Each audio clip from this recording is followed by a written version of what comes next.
Hello everyone, welcome back. आज हम class 11th का first chapter some basic concepts of chemistry का second part start करने जा रहे हैं और आज हम मेनली बात करेंगे एसआई सिस्टम ऑफ यूनिट्स के बारे में।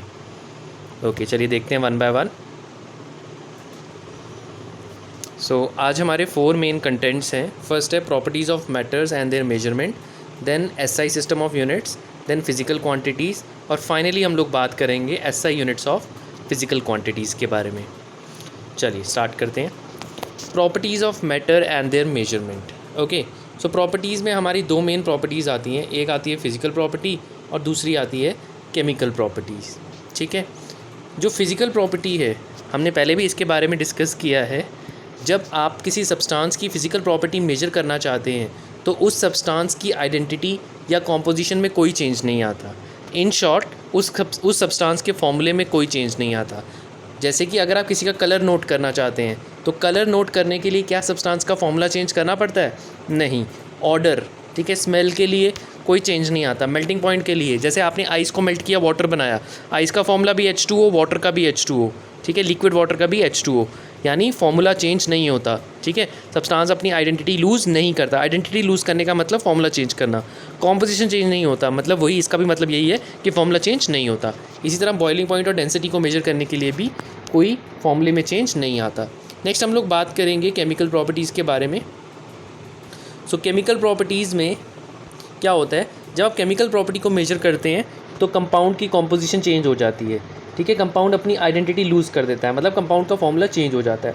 और जब भी केमिकल प्रॉपर्टी आप मेजर करते हैं तो वहाँ पे केमिकल चेंज हो जाता है। ठीक है, वहाँ पे केमिकल रिएक्शन हो जाती है। ठीक, चलिए देखते हैं वन बाय वन। जैसे एसिडिटी या बेसिसिटी, किसी की एसिडिटी मेजर करनी है, बेसिसिटी मेजर करनी है, तो क्या हो जाएगा, वहाँ पे केमिकल चेंज हो जाएगा। ठीक है, किसी की कंबस्टिबिलिटी मेजर करनी है, कोई सब्सटेंस कंबस्टिबल है या नहीं, आप किसी सब्सटेंस को ऑक्सीजन के साथ रिएक्ट करवाएंगे, ठीक है, तो क्या होगा, जैसे कार्बन को रिएक्ट करवाते हैं कार्बन डाइऑक्साइड बन जाता है, तो फॉर्मूला चेंज हो रहा है। कार्बन जो है C, वो CO2 में चेंज हो रहा है। ठीक है, तो केमिकल प्रॉपर्टीज़ में क्या हो जाता है, फॉर्मूले में चेंज आ जाता है। चलिए अब हम मेनली डिस्कशन करेंगे आज फिज़िकल प्रॉपर्टीज़ पे।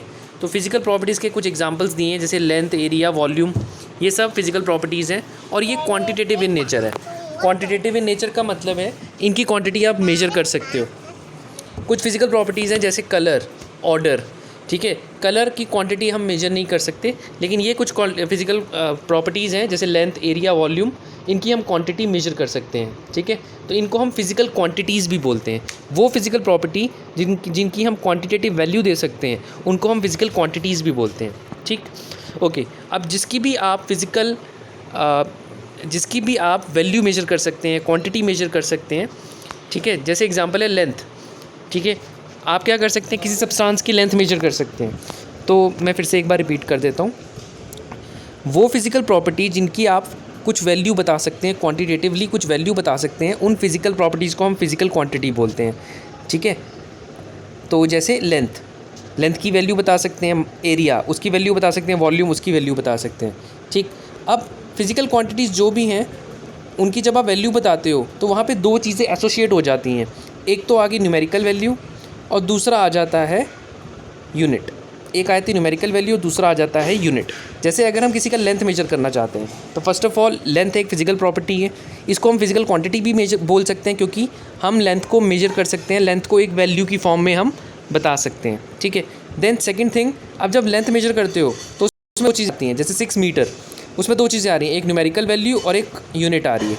ठीक है, तो न्यूमेरिकल वैल्यू और यूनिट ये दोनों एसोसिएटेड है फिज़िकल क्वांटिटी के साथ। ठीक, अब हमारा डिस्कशन जो है वो यूनिट्स के बारे में होगा। तो हमारे पास सिस्टम्स ऑफ मेजरमेंट। ठीक है, सिस्टम्स ऑफ मेजरमेंट का मतलब है कि आपकी जो यूनिट्स हैं, जो आपकी यूनिट्स भी हैं वो डिफरेंट टाइप्स की हैं। एक है हमारे पास English system of measurement. English system of measurement को आप FPS भी बोलते हैं। FPS मतलब फुट, पाउंड, सेकंड, मतलब टाइम मेजर करना है तो सेकंड में करोगे। ठीक है, लेंथ मेजर करनी है फुट में करोगे, और वेट मेजर करना है, मास मेजर करना है तो पाउंड में करोगे।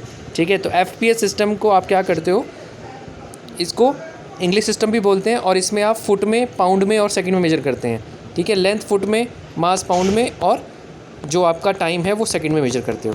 देन हमारे पास सेकंड सिस्टम आता है मैट्रिक सिस्टम। मैट्रिक सिस्टम को हम SI सिस्टम भी बोलते हैं। ठीक है। मैट्रिक सिस्टम फ्रांस में ओरिजिनेट हुआ था लेट 18th सेंचुरी में, ठीक है, और ये डेसिमल सिस्टम पर बेस्ड है, ठीक है, डेसिमल सिस्टम पर बेस्ड है। आगे इस पर और डिटेल में डिस्कशन आ जाएगा, फिलहाल इतना ही याद रखेंगे। चलिए, तो मैंने बोला मैट्रिक सिस्टम को हम लोग एसआई सिस्टम ऑफ यूनिट्स भी बोलते हैं, ठीक है। अब हमारे पास दो टर्म है, एक है फंडामेंटल क्वांटिटी और एक है हमारे पास derived quantities, fundamental quantity and derived quantity, ठीक है। ये किसकी टाइप है? फिजिकल क्वांटिटी की टाइप है। फिजिकल क्वांटिटी क्या थी? फिजिकल क्वांटिटी वो फिजिकल प्रॉपर्टीज़ हैं जिसकी हम वैल्यू मेजर कर सकते हैं, ठीक है। अब ये दो टाइप के हैं, एक फंडामेंटल क्वांटिटी और एक डिराइव्ड क्वांटिटी। फंडामेंटल क्वांटिटीज़ वो फिजिकल क्वांटिटी होती है, वो फिजिकल क्वांटिटी है जिसका फॉर्मूला हम कहीं और से डिराइव नहीं करते, जिसका फॉर्मूला सिंपली जो है जिसका मतलब फंडामेंटल है, जो बेसिक क्वांटिटी है, जिसको हम कहीं और से डिराइव नहीं कर रहे। और डिराइव्ड क्वांटिटी क्या है? इनको हम फंडामेंटल क्वांटिटी से डिराइव करते हैं। इनका फॉर्मूला बताना है तो वहाँ पे फंडामेंटल क्वांटिटीज़ को यूज़ किया जाएगा। जैसे बड़ा सिंपल सा एग्जांपल देता हूँ, लेंथ के लिए किसी भी चीज़ की लेंथ मेजर करनी है तो क्या होगा? क्या लेंथ के लिए किसी और क्वांटिटी का यूज़ करना पड़ेगा? नहीं करना पड़ेगा। लेकिन किसी का अगर आपने एरिया मेजर करना है तो एरिया क्या होता है? Length into breadth. तो ब्रेथ भी तो एक टाइप की लेंथ ही होती है। मतलब जैसे ये रेक्टेंगल है, मैं साफ बनाता हूँ, ठीक है। रेक्टेंगल का एरिया क्या होगा? ये वाली साइड का जो लेंथ है मल्टीप्लाई बाय इस साइड की लेंथ, ठीक है। मतलब दो लेंथ को आप मल्टीप्लाई कर रहे हो, बोलते बेसिकली इसको ब्रेड्थ है, लेकिन है तो ये भी एक टाइप की लेंथ ही है। तो क्या होगा? दो लेंथ्स को आप मल्टीप्लाई करते हो तो आपका एरिया निकल जाता है। तो कहने का मतलब क्या है? एरिया डिराइव्ड क्वांटिटी है क्योंकि वो लेंथ से डिराइव हो रही है। और जो लेंथ है उसको मेजर करने के लिए आपको कुछ और नहीं चाहिए, आप सिंपली लेंथ डायरेक्टली मेजर करोगे। एरिया मेजर करने के लिए आपको क्या करना पड़ता है? आपको लेंथ की ज़रूरत पड़ती है। इसी तरह वॉल्यूम को मेजर करना है। वॉल्यूम अगर आप मेजर करना चाहते हैं, लेट सपोज एक क्यूब का वॉल्यूम मेजर कर रहे हैं हम लोग, क्यूब का वॉल्यूम, तो क्या होगा?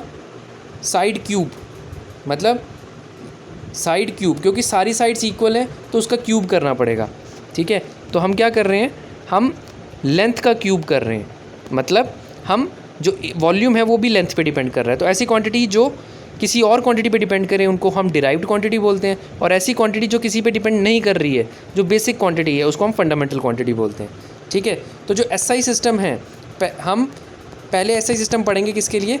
फंडामेंटल क्वांटिटीज़ के लिए। तो हमारे पास 7 फंडामेंटल क्वांटिटीज़ हैं, ये आ गई। इनके लिए हम इनका सिंबल देखेंगे, इनकी एसआई यूनिट का नाम देखेंगे और उस एसआई यूनिट का सिंबल देखेंगे, ठीक है। तो फर्स्ट से स्टार्ट करेंगे। Length symbol is L. चलो, mass symbol is small M, length का भी स्मॉल एल ही होता है। Time T, electric current capital I, thermodynamic temperature capital T, amount of substance small N, और ल्यूमिनस इंटेंसिटी आई वी। ये इनके symbols आ गए। अब लेंथ की unit metre, symbol small M, mass का किलोग्राम, सिंबल केजी, टाइम का second, symbol S, current का एम्पियर, सिंबल ए, टेम्परेचर का केल्विन, सिंबल के, amount of substance mole, symbol MOL, मोल, ठीक है। इधर ई आ रहा है, इधर ई आ रहा सिंबल में, ठीक है। देन ल्यूमिनस इंटेंसिटी कैंडेला और सिंबल है CT। अब सबसे इम्पॉर्टेंट यहाँ पर क्या है, आप देख रहे होंगे कि यहाँ पर जो 7 क्वांटिटीज़ हैं ये उनकी 7 यूनिट्स हैं, और इन यूनिट्स के अगर आप सिंबल को नोटिस करें तो एम्पेयर और केल्विन ये कैपिटल में, बाकी सारे स्मॉल में हैं, क्योंकि ये किसी साइंटिस्ट के नाम से डिराइव किए गए हैं। मतलब एम्पेयर साइंटिस्ट का नाम था, केल्विन भी साइंटिस्ट का नाम था, तो ये उनकी रिस्पेक्ट में ये सिंबल दिए गए हैं, इसलिए कैपिटल में लिखे हैं, बाकी सारे स्मॉल में लिखे जाएंगे, ठीक है। ये आ गया किसके बारे में? सिंबल्स के बारे में, ठीक है। अब जो फंडामेंटल क्वांटिटीज़ की यूनिट्स हैं उनको फंडामेंटल यूनिट्स बोलते हैं। इसी तरह हम डिराइव्ड क्वांटिटी को स्टडी करेंगे और उनकी जो यूनिट्स होंगी उनको डिराइव्ड यूनिट्स बोलेंगे। तो ये कुछ टर्म्स थी जो बार बार रिपीट होती हैं, इसका थोड़ा आइडिया होना चाहिए। यहाँ पे एक और चीज़ दी है पीछे वाले पेज पे, वो भी बता देता हूँ आपको। मल्टीपल्स एंड सब मल्टीपल्स, उसके लिए प्रीफिक्स होते हैं हमारे पास। तो आगे हम नेक्स्ट लेक्चर्स में प्रीफिक्स भी डिस्कस करेंगे, बट थोड़ा सा आइडिया दे देता हूँ। देखो, जैसे लेंथ का यूनिट है मीटर। अब हर चीज़ हम मीटर में तो मेजर नहीं कर सकते, ठीक है। जैसे अगर हमने डिस्टेंस मेजर करना है जम्मू से दिल्ली का, तो मीटर में तो मेजर नहीं करेंगे, उसको किस में मेजर करेंगे? किलोमीटर में किलोमीटर में करेंगे ना, तो आपने मीटर के आगे क्या लगाया, किलो लगाया, तो ये किलो जो है ये प्रीफिक्स है क्योंकि मीटर से पहले लग रहा है, ठीक है। और इसको क्या बोलेंगे हम, किलो लगाने से एक बड़ी यूनिट बन रही है, मतलब किलो जो है वो मल्टीपल, मतलब वो मीटर को बड़ा बना रहा है, मतलब वो मल्टीपल है। इसी तरह अगर मैंने एक स्मॉल लाइन की लेंथ मेजर करनी है तो मीटर में तो करूँगा नहीं, सेंटीमीटर में करूँगा। तो मीटर आ गया यूनिट, उसके साथ जो सेंटी लगाया वो सेंटी क्या है, प्रीफिक्स है। प्रीफिक्स होता है जो पहले लगता है, पहली बात। दूसरी बात, सेंटी क्या कर रहा है, सेंटीमीटर जो है मीटर से छोटा होता है, तो सेंटी क्या कर रहा है, मतलब सेंटी जब मीटर के साथ लग रहा है तो एक छोटी यूनिट बन रही है, यानी ये सेंटी क्या हो गया, सब मल्टीपल हो गया। तो ये हो गया मल्टीपल और सब मल्टीपल्स, ये यूज़ किए जाते हैं। और हम क्या करते हैं, मल्टीपल और सब मल्टीपल यूज़ करते हैं और हम यूनिट को बड़ा और छोटा कर सकते हैं। जिस तरह मैंने मीटर को किया, इस तरह हम बाकी यूनिट्स को भी छोटा या बड़ा कर सकते हैं मल्टीपल और सब मल्टीपल यूज़ करके। अच्छा, एक बात और, मैंने एक वर्ड और यूज़ किया था, डेसिमल सिस्टम। इसी को डेसिमल सिस्टम बोलते हैं।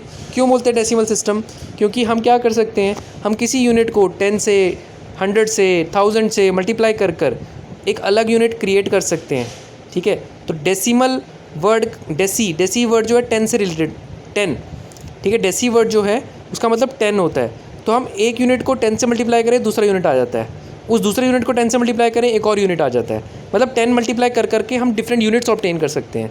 जिस तरह 10 मल्टीप्लाई करते हैं उस तरह आप 100, 1000, 10,000, ठीक है, ये सब भी मल्टीप्लाई कर सकते हैं और अलग अलग यूनिट्स क्रिएट कर सकते हैं, ठीक है। जब हम ये मल्टीप्लाई करेंगे तो क्या होगा, जिस तरह मल्टीप्लाई किया उस तरह डिवाइड भी कर सकते हैं। तो मल्टीप्लाई या डिवाइड करने पर नया यूनिट बनेगा, ठीक है। और क्या हो जाएगा, यूनिट का मल्टीपल या सब मल्टीपल बन जाएगा। जैसे अगर आपने मीटर को 1000 से मल्टीप्लाई किया तो किलोमीटर बनता है, तो ये क्या हो गया, मीटर का मल्टीपल, ठीक है, मल्टीपल ऑफ मीटर। इस तरह मीटर को जब 100 से डिवाइड करते हो सेंटीमीटर बनता है, तो ये क्या हो गया, ये मीटर का सब मल्टीपल हो गया। तो ऐसे मल्टीप्लाई डिवाइड करने पर डिफरेंट यूनिट्स बन रहे हैं, इसीलिए इस सिस्टम को डेसिमल सिस्टम बोला जाता है। और ये बहुत ज़्यादा इंपॉर्टेंट हो जाता है क्योंकि इसको स्टडी करना काफ़ी ईजी हो जाता है, ठीक है। बाकी जो सिस्टम्स थे वहाँ पे क्या होता है, यूनिट जब छोटा बड़ा होता है तो वर्ड्स ही डिफरेंट आ जाते हैं। जैसे एक और सिस्टम के बारे में मैं थोड़ा सा बताता हूँ आपको, CGS सिस्टम, इसका भी नाम सुना होगा आपने। CGS सिस्टम क्या होता है, जहाँ पे लेंथ मेजर होती है सेंटीमीटर में, मास मेजर होता है ग्राम में, और टाइम मेजर होता है सेकेंड में, ठीक है। अब फोर्स का SI यूनिट है न्यूटन।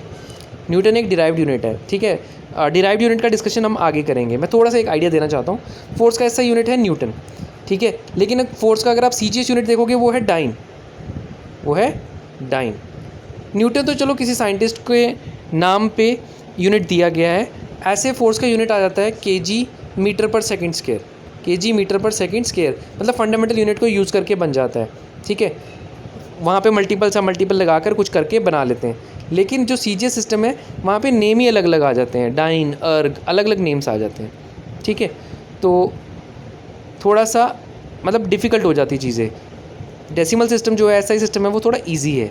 बस यहाँ पे आपको 7 फंडामेंटल यूनिट्स को याद रखना है, ठीक है, और बाकी आगे आगे होता जाएगा। तो आगे हम आने वाले लेक्चर्स में थोड़ा सा डिराइव यूनिट के बारे में बात करेंगे, मल्टीपल सब मल्टीपल के बारे में बात करेंगे, ठीक है। ये जो प्रीफिक्स बोला इसके बारे में डिस्कशन करेंगे, ठीक है। सो आज के लेक्चर में इतना ही। Thank you so much for listening and don't forget to subscribe the channel. Thank you and keep smiling.